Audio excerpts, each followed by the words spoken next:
Hola, ¿qué tal? Bueno, muy buenos días. Estamos en una nueva edición de Mercados por Chacra TV, en una semana que sigue teniendo como distinción cierta incertidumbre, cierta volatilidad de los mercados de referencia internacional, con una tendencia a que los stocks de todas las mercaderías de granos, maíz y soja especialmente están muy bien abastecidas y con una perspectiva de buenos cultivos en Estados Unidos que marca un poco una tendencia en principio bajista para los granos, pero bueno, con algunos vaivenes que vale la pena, como siempre decimos, analizar y desmenuzar.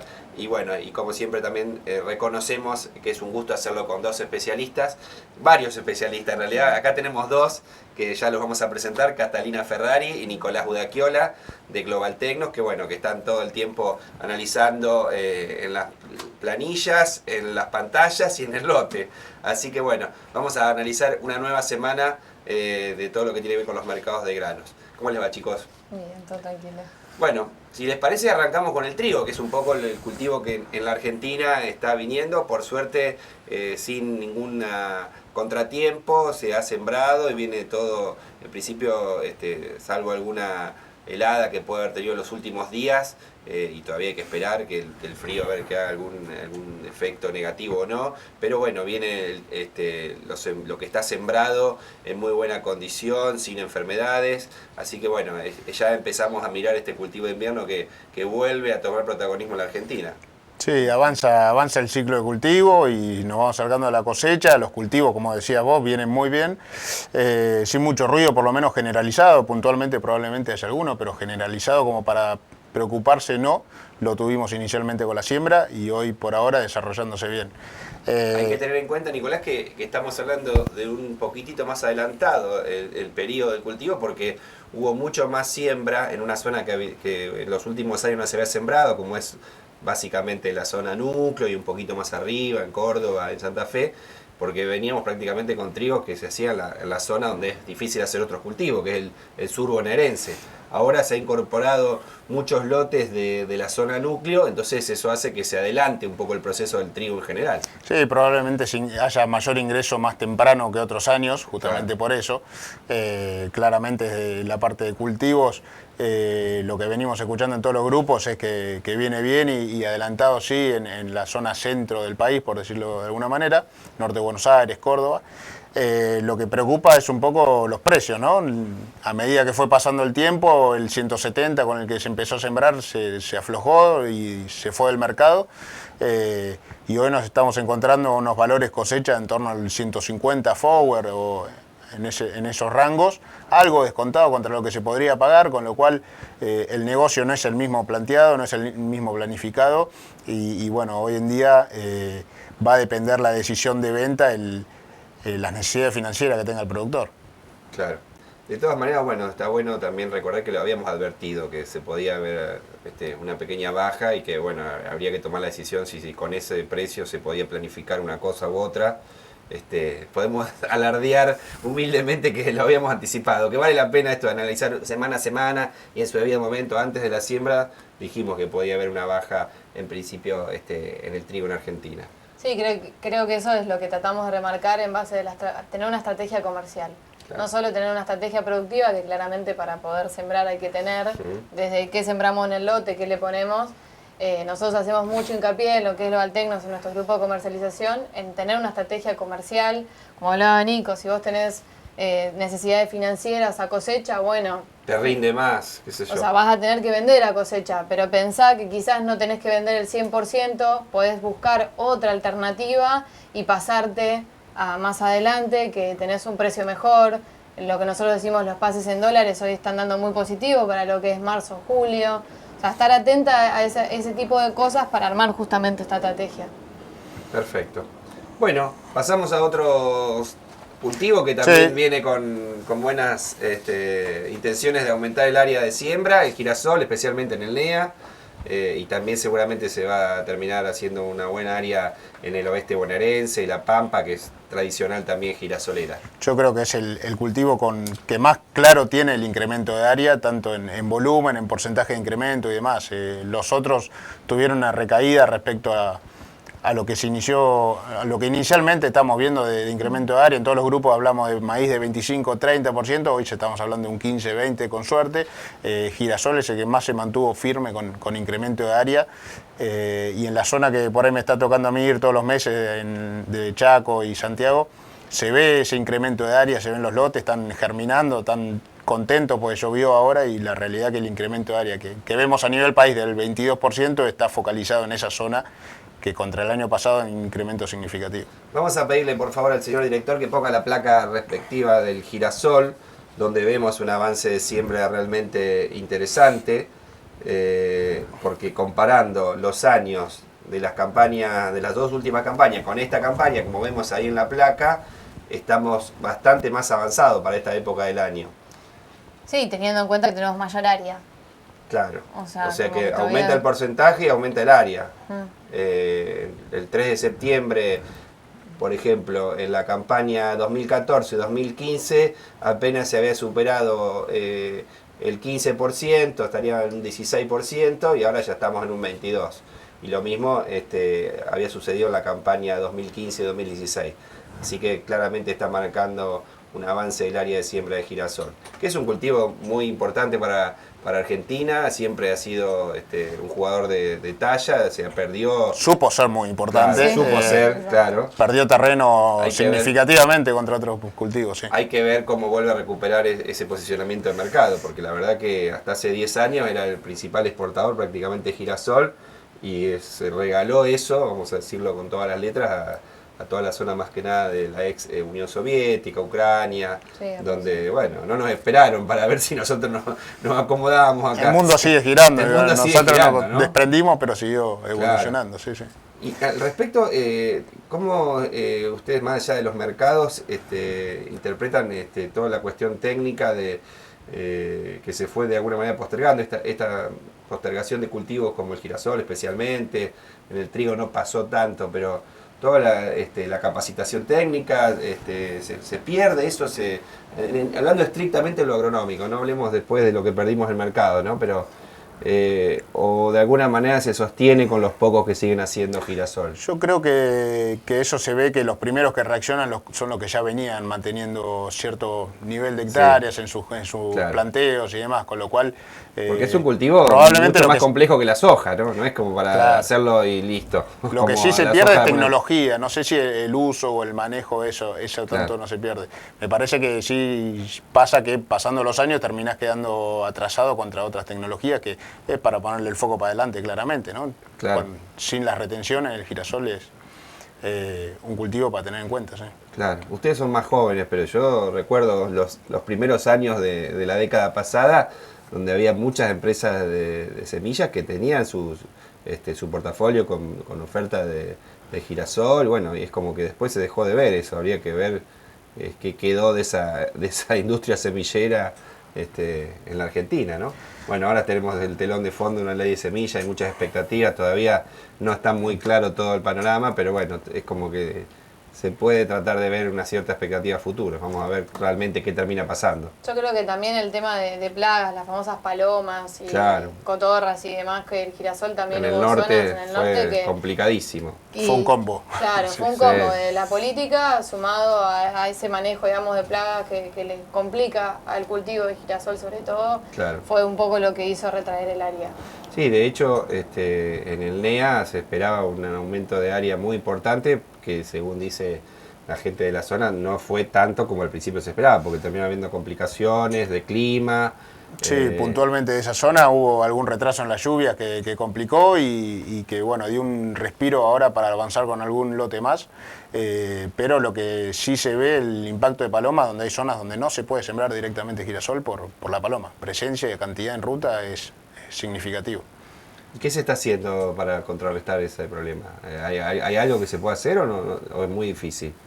No, espantapájaros sí, o algo parecido. No hay nada regional, generalizado, organizado. Medidas artesanales han sido, pero no ha sido del todo garantizables Sí. del cultivo. Es para tener en cuenta y para hacer política Claro. de trabajo en ese sentido. Es una escena más de lo que ha venido pasando desde el nuevo gobierno, digamos, mucho entusiasmo, sí, vamos a vender mucha maquinaria, vamos a hacer todos los cultivos y bueno, después la realidad se adapta un poco, no es tanto.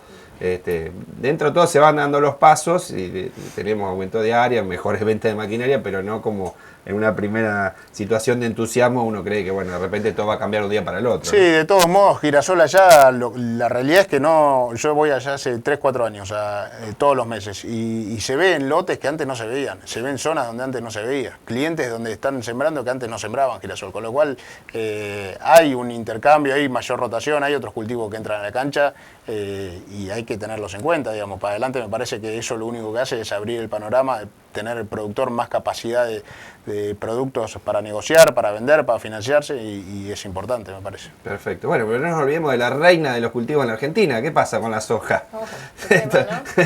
Todavía falta un poquito para la siembra, pero en cualquier momento hay que empezar a pensar en el principal cultivo, en el principal producto del complejo que genera las divisas, que tanto en todos los ámbitos económicos se habla. Bueno, no nos olvidemos de la soja, porque hablamos incluso de, como venimos hoy en el programa de trigo, girasol, parece que el maíz se lleva todo el área, pero me parece que la soja hay que tener muy en cuenta. Sí, hoy justamente estamos tratando de relevar a nivel de grupos cómo viene la intención de siembra, con estos precios hoy del maíz, que para la próxima campaña ya tuvieron una baja importante, a ver si hay algunos productores que todavía a último momento como que deciden qué área van a sembrar, con soja y con maíz.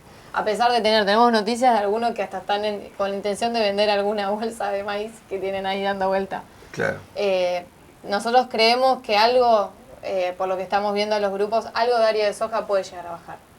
No un golpe importante, digamos una caída de un 20%, pero con el crecimiento del girasol, la intención de crecimiento de área de maíz, algo indudablemente soja tiene que perder. Vamos a pedirle al señor director la placa que tiene que ver con los distintos escenarios planteados que ustedes han estudiado respecto del área de siembra de la soja, para más o menos estimar si estamos siempre pensando que va a disminuir un poco por esta aparición de los cultivos que estaban rezagados, como especialmente los de verano, girasol y maíz.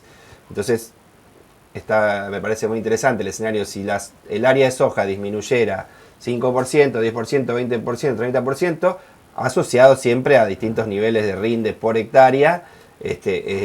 Los números que están sobre la zona sombreada en distintos colores tiene que ver con el volumen de soja final que habría en esos distintos escenarios.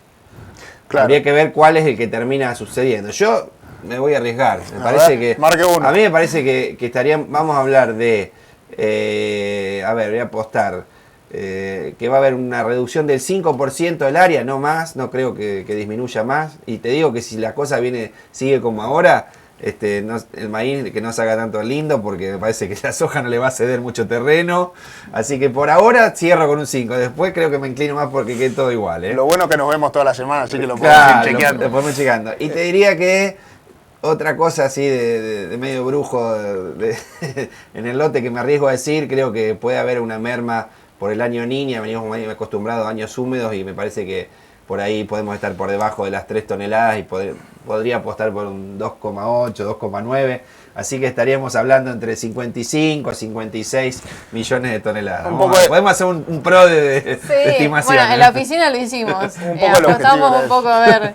El objetivo era ese. Nosotros analizamos ese cuadro partiendo de un número extremo de caída de área, que fue lo que salió de la encuesta CREA de julio, que marcaba una reducción de área del 30%. Claramente nos parece algo significativo, pero bueno, hay que tener en cuenta los momentos que se hizo la encuesta. Fue a principios de julio, el precio de la soja rondaba el 2,80, el maíz un 170, 175, con lo cual eso también impacta en las decisiones. Hoy, como dijiste vos recién, unos meses más tarde, con precios inferiores a los que veíamos en ese momento, las decisiones son otras y sí se ha cambiado o ha disminuido cierta intención de incremento de área de maíz.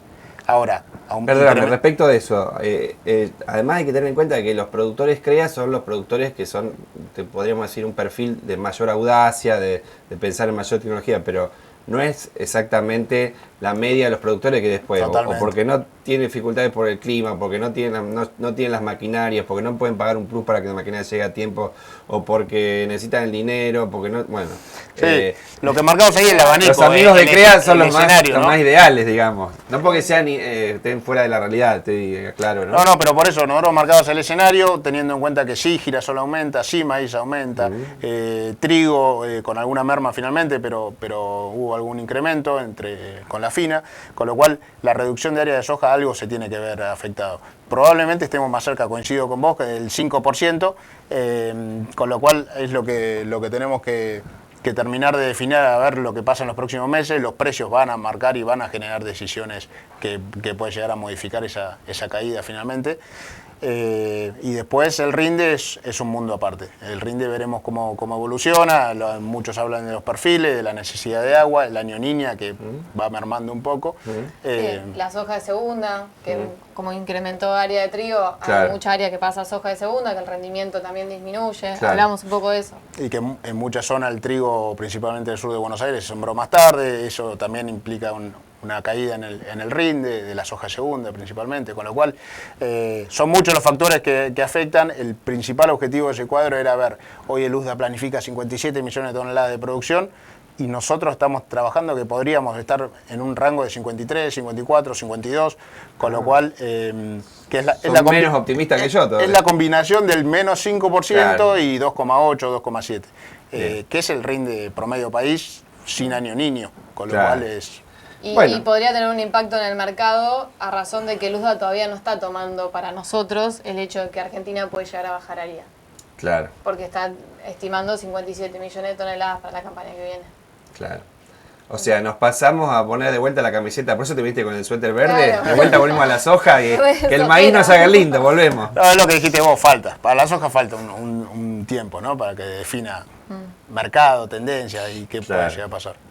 Pero bueno, vamos a jugar metafóricamente. La soja resiste siempre y se cuida su lugar. Qué oportunidad. No hay con qué darle. Aún cuando pensamos que ya se iba a tener que correr del centro de la escena, nunca hay que darla por muerta. Bueno, totalmente. Hay que quererla a la soja, nos ha ayudado tanto, vamos a decirlo así. Bueno, perfecto, el panorama, una semana más. Seguimos marcando acá lo que va pasando y los pronósticos, la venimos pegando bastante bien. Así que muchas gracias, chicos. Será para la próxima. Bueno, ahora vamos con el informe de Frutihortícola, con la conducción de nuestro compañero Horacio Esteban, y después cerramos con todo el informe de los mercados de Hacienda. Los mercados internacionales para Argentina están mostrando distintas etapas. Una terminación del mercado de lo que fueron las exportaciones de nuestro país de limón hacia Europa y también hacia Rusia, con un total de no envíos que se esperaban que fueran superiores, pero en definitiva lo que sí apuntó Tucumán es fundamentalmente a la calidad y de esa manera pudo obtener una buena campaña. En el caso de las peras y las manzanas la situación está complicada, fundamentalmente para la manzana, con un Brasil que terminó comprando bastante manzana chilena y un Chile que hoy está promocionando sus manzanas como libres de fracking, y eso está preocupando mucho al sector productivo argentino, porque la realidad es que el valle, que tenía tanta cantidad de productores, hoy cada vez los ve mermar más su producción, y de pronto lo que antes era una chacra hoy es un barrio cerrado, o incluso lo que hoy es una chacra convive hoy con el tema del petróleo. Una luz amarilla que ya empieza a tomarse rojo por la presencia de estas transformaciones en el sector petrolero que están asentadas allí en el valle, al lado de los alimentos, y que por eso Chile está haciendo esta campaña, para tratar de salir con mayor cantidad de manzanas, porque ha tenido una retracción hacia los mercados internacionales y de hecho está aportando aquí ingresos a la Argentina, lo que ha traído también algún dolor de cabeza para los sectores productivos. Por el otro lado, el inicio de la campaña de arándano, hasta ahora el tiempo viene acompañando, seguramente esta será una buena campaña de no mediar algún inconveniente climático. De todas maneras, como siempre les digo, luces y sombras para una producción argentina que convive con otros mercados que tienen menos pago de impuestos, menos pago de aranceles, y que Argentina a veces un poco se debate como gato entre la hierba. Pero veremos qué es lo que ocurre. La realidad es que para algunos sectores este año ha sido muy complicado. La operatoria comercial mayorista en los mercados de frutas y hortalizas ha tenido distintas etapas durante esta campaña. Una campaña inicial con el comienzo del invierno que trajo aparejado una menor oferta, precios muy elevados, en particular en las especies que siempre se llevan el consumo mayor, como ser tomate, como ser morrón. Después de esa etapa de precios elevados empezó a reactivarse la oferta, empezaron a llegar a los mercados mayor cantidad de productos y eso fue haciendo que los valores tendieran hacia la baja y fundamentalmente acomodaran esos precios que en el inicio fueron muy elevados. Por eso comenzó a bajar el precio del tomate, comenzó a bajar el precio del morrón, incluso el morrón verde se equiparó con el valor de ese morrón rojo que en algún momento era la estrella del invierno. Hoy los precios están estabilizados con tendencia hacia la baja. ¿Por qué? Porque fundamentalmente el consumidor está retraído, la demanda está retraída, hay menor compra y eso está haciendo que se note en los comercios minoristas y que se note también hacia atrás, en la cadena mayorista, donde todos los días quedan remanentes muy importantes de mercadería que por supuesto después tienen un deterioro madurativo y terminan siendo decomisados. Seguramente esta semana terminará con algún precio hacia arriba del tomate, en particular porque llovió en la zona productora de Corrientes, los invernáculos y trajeron menos cantidad de producción, eso hizo que los precios se recuperen un poco, morrón, tomate. Y sí se notó hacia mitad de la semana un incremento del valor del zapallo, se esperaban ya los ingresos de Brasil. Brasil ha sido casi la estrella de este año en función de todo lo que vino aportando. Inicialmente trajo tomate, trajo morrón, después trajo zanahoria, trajo zapallo, trajo batata, con lo cual este año para los brasileños ha sido un año muy bueno en materia de comercialización aquí en la Argentina, aunque por supuesto los volúmenes no son importantes. Veremos cómo termina esta semana, que fundamentalmente marca esto. Un mayor ingreso de productos, pero una demanda que está muy retraída y que por supuesto están esperando en los mercados que se reactiven. Perfecto, siempre tan descriptivo Horacio Esteban, así que bueno, muchas gracias. Vamos ahora a analizar el mercado de Hacienda que, mal que le pese a todos los que tratamos de ser optimistas, mal que nos pese sería la frase, se hace nota, digamos, la crisis, la falta de poder adquisitivo de la gente en la calle, en las carnicerías, porque si venimos de muchas semanas de escasez de oferta, que más o menos sostenía los precios, porque de alguna manera la demanda iba comprando Hacienda, en el mercado lineal lo que se ha visto en los últimos días es que sigue siendo escasa esa oferta de ganado, pero sin embargo los compradores no levantan los precios porque la gente básicamente no lo puede pagar después en el supermercado o en la carnicería.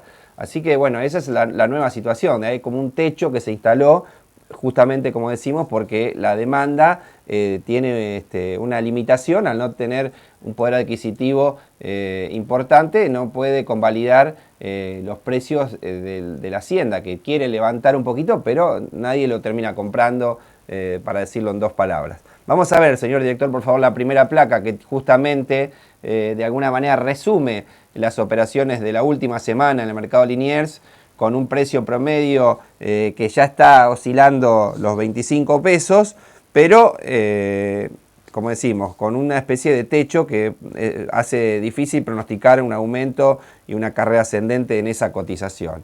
Ahí lo que vemos es que hubo una semana de bajos ingresos también, como lo decíamos, y precios que aún con esta condición no están levantando. La demanda se encuentra en la necesidad de reponer y la imposibilidad de convalidar precios con aumento. Todo esto, como decíamos, por la actividad bastante tranquila, por decirlo de alguna manera, en los mostradores de las carnicerías, lo cual hace que no se vea una atracción importante desde el mercado interno para el consumo de la Hacienda. Asimismo, la calidad de lo que se ofrece en el mercado Liniers no colabora mucho para defender estos precios y solo cuando aparece algún lote destacado la puja entre los compradores se reaviva un poco y bueno, son esos piquitos que vemos en el precio, bueno, que fueron llevando de a poquito el precio hasta los 25 en el índice promedio del mercado Liniers. La vaca en este escenario continúa siendo la categoría más buscada y la que mejor de alguna manera se desarrolla en este contexto de precios deprimidos. Particularmente las de tipo conserva presentaron subas del 4,23%, mientras que los ejemplares de buena condición corporal se ubicaron a apenas 0,21%, casi nada, por encima de los registros de la semana pasada.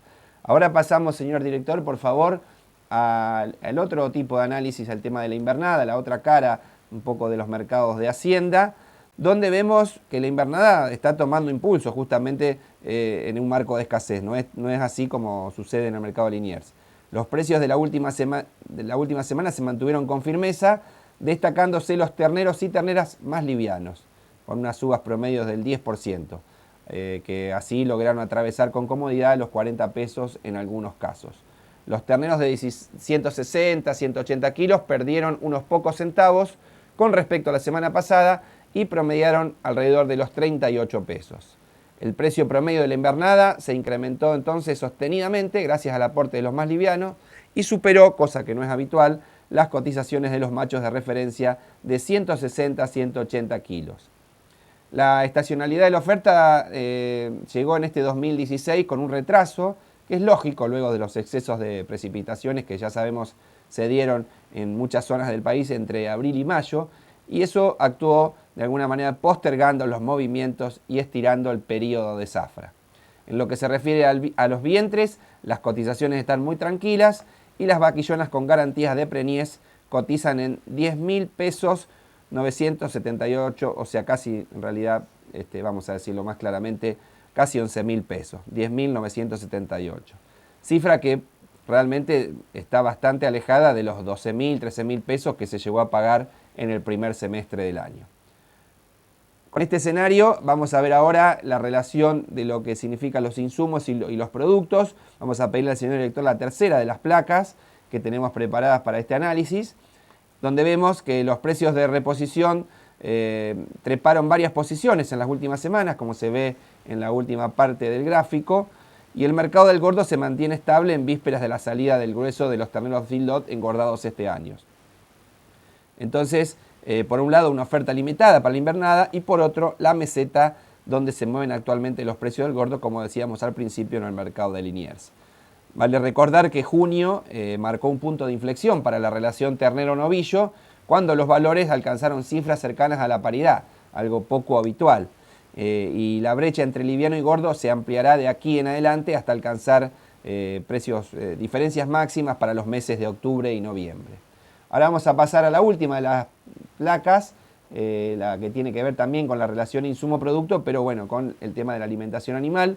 Y la buena noticia para los engordadores en esta parte del año viene por el lado de los precios del maíz, porque luego de la cosecha gruesa las cotizaciones fueron promediando en baja, ya se han terminado lo que se llama los maíces tardíos, hubo buena oferta de maíz y hoy el precio del cereal se ubica un 13% por debajo de los registros del mes de junio, con lo cual permite alimentar a los animales con mucho mejor relación de precio.